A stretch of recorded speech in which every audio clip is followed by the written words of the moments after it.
एक धमाकेदार रटन विद्या की क्लास। रटन विद्या का मतलब यह है कि आज इस रटन विद्या की क्लास में हम रटवाएंगे भाई तुमको लिस्ट ऑफ कंट्रीब्यूटर्स। जब क्या होता है BUTIORS स्पेलिंग देख लेना। जब लिक्विडेशन होता है कंपनीज का। अब इसमें भाई बहुत सारी लिस्ट है और रटना उनको बड़ा मुश्किल रहता है, तो आज मैं ट्रिक बताऊंगा कि तुम्हारे खोपड़े में ना, खोपड़ा जानते हो किसको कहते हैं? ये जानते हो, ये तुम्हारा मुंह है, इसके दिमाग है, ये दिमाग जो है ना इसको बोलते हैं खोपड़ा। तो इसके अंदर घुस जाएगा ये एकदम सारा का सारा चीज़, और तुमको याद करने की ज़रूरत पड़ेगी नहीं है। वीडियो देख ली तुमको अपने आप याद हो जाएगी। तो देखो, लिस्ट ऑफ जो कंट्रीब्यूटर है ना, उसमें कौन कौन सी लिस्ट होती है? ABCDEFGH।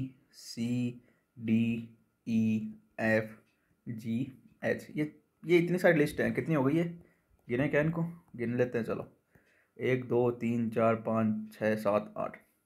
7 हो गई? 8। 1 2 3 4 5 6 7 8, 8 हो गई। तो चलो इनको रटते हैं। रटते नहीं, मैं बस तुमको बताऊंगा जो इस वीडियो में तुम सुन लोगे तुम्हारे दिमाग में बैठ जाएगी, ठीक है? ए से शुरुआत करते हैं। List A. अब देखो ए क्या होता है भाई? ए का मतलब होता है आज़ाद, आज़ाद पंछी। आज़ाद पंछी यानी फ्री, यानी जो भी संपत्ति, जो भी प्रॉपर्टी, यानी असेट या फिर प्रॉपर्टी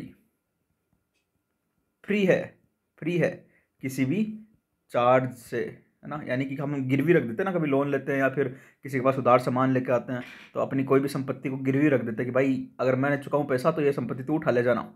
तो कोई भी संपत्ति जो किसी के पास कहीं भी गिरवी नहीं रखी हुई, फ्री है। फ्री मतलब आज़ाद है। आज़ाद मतलब ए, तो वो ए लिस्ट में आएगी, ठीक है? ए से आज़ाद, याद हो जाएगा? हो जाएगा साहब।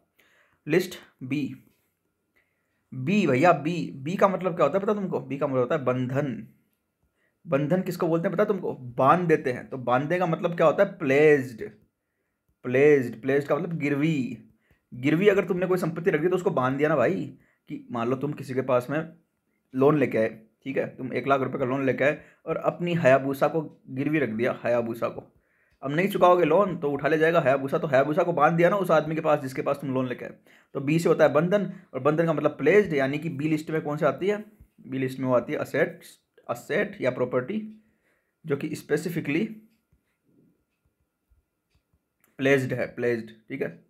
याद हो जाएगा? बी बंधन प्लेज्ड, भाई हो जाएगा। ये तो दिमाग लगाने की जरूरत ही नहीं है। चलो लिस्ट सी में चलते हैं। लिस्ट सी। अब भाई देखो, सी जो है ना, सी से तो भाई तुमको पता चल रहा है सी से क्या होता है? क्रेडिटर्स। लेकिन क्योंकि ये क्रेडिटर्स पहले पहले आया तो इनको बोलेंगे हम प्रेफरेंशियल क्रेडिटर जो होंगे वो आएंगे लिस्ट सी में। याद हो जाएगा? हाँ भाई हो गया है। तो सी से क्रेडिटर, प्रेफरेंशियल क्रेडिटर हो गया, ओके। लिस्ट डी में चलो भैया। लिस्ट डी में चलते हैं। अल्लाह भैया, ये लो डी भी आसान है। डिवेंचर होल्डर, ठीक है? डिवेंचर होल्डर या डिवेंचर्स, जो भी बोलना चाहो बोल दो। हैविंग फ्लोटिंग चार्ज,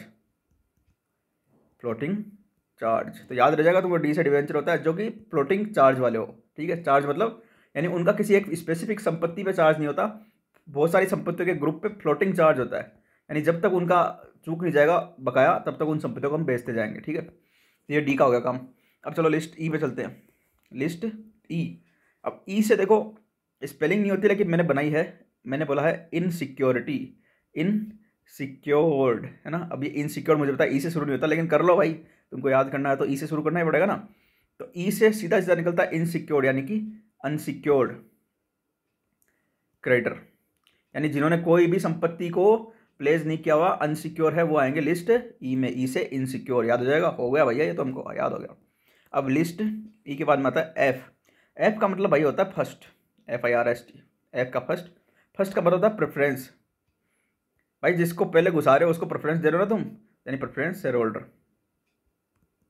किसमें आएंगे? लिस्ट एफ में, ठीक है? अब भैया लिस्ट जी। देखो जी जो है, याद करने के 2 तरीके हैं। जो इसकी ट्रिक है वो भाई थोड़ी सी, मतलब समझ रहे हो तुम, थोड़ी सी वैसी है, तो ऑफेंस मत हो ना तुम, हो तो भाई अपनी जानो, मैं तो याद कराने के लिए बता रहा हूँ। ऐसे भी याद कर सकते हो कि प्रेफरेंस के बाद में इक्विटी शेयर होल्डर आते हैं। नहीं याद हो, जी से याद रखना है तो भाई देखो, एक कहावत होती है, उड़ता तीर डैश में लेना, ठीक है? तो डैश में आता है जी, ठीक है? तो भाई उड़ता तीर कौन लेता है? भाई जिसने इक्विटी शेयर खरीदे हैं। तुमको पता है इक्विटी शेयर जो होते हैं सब कुछ चुकाना पड़ता है, कंपनी के सारे लायबिलिटी चुकानी पड़ती है इनके पैसों से। तो भाई इक्विटी शेयर खरीदे, इसका मतलब तुमने उड़ता तीर जी में लिया ना, तो इक्विटी शेयर आते हैं जी में, ठीक है? अब आएगी भाई लिस्ट एच। एच से क्या होता है, हीनता। हीनता, हिंदी में हीनता किसको बोलते हैं पता है तुमको? हीनता बोलते हैं डेफिशिएंसी को, है ना, डेफिशिएंसी। हीन बोलते हैं हीन मनुष्य, यानी कि जिसके पास में हर चीज़ की कमी हो, जो गरीब हो, जो हर चीज़ में डेफिशिएंट हो, कमी हो, ठीक है। तो हीनता, एच से हीनता याद रखोगे, हीनता से डेफिशिएंसी याद आएगी, डेफिशिएंसी या फिर सरप्लस आता है इस लिस्ट में। तो भाई लो, ये हो गई हमारी 8 लिस्ट। अब तुमको कुछ भी बोलूँ मैं, जैसे जी बोलूँ तो जी बोलते तुमको आएगा उड़ता तीर जी में लेना, यानी कि इक्विटी शेयर होल्डर। मैं तुमको बोलूँ ई, तो भाई ई से आएगा तुमको इनसिक्योर्ड। इनसिक्योर्ड मतलब डेटर्स, है ना, यानी कि अनसिक्योर्ड डेटर्स हो गया।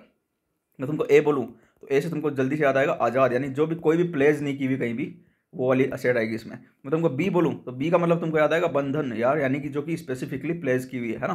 मैंने भी याद नहीं किया, मैंने भी ट्रिक से याद की हुई है। मैं जैसे तुमको सी बोलूँ तो तुमको याद आएगा क्रेडिटर, यानी वो भी प्रेफरेंशियल। अच्छा भैया, हाँ। मैं तुमको डी बोलूँ तो डी से क्या आएगा भाई बताओ? डी से क्या आएगा? डी से आएगा डिवेंचर्स हैविंग फ्लोटिंग चार्ज, ठीक है। उसके बाद में ई, ई में तुमको बताई इनसिक्योर बता ही दिया था। एफ, एफ में तुमको बता ही दिया फर्स्ट यानी प्रेफरेंस शेयर होल्डर। और जी, जी तुमको बताया उड़ता तीर। और एच का बता ही दिया मैंने हीनता, हीनता यानी डेफिशिएंसी या सरप्लस, क्योंकि डेफिशिएंसी के साथ में सरप्लस भी आएगा ना। डेफिशिएंसी का मतलब कमी, सरप्लस का मतलब वृद्धि, तो दोनों आ जाएंगे, ठीक है। तो इस तरीके से तुम याद कर सकते हो भैया 8 की 8 लिस्ट। कोई MCQ दे रहे हो तो उसमें बड़ा काम आएगा ये। शॉर्ट वीडियो है, मिलते हैं नेक्स्ट ट्रिक में। कोई चाहिए तो बता देना, किसकी चाहिए वो कमेंट करके बता देना। Okay bye, tata, see you.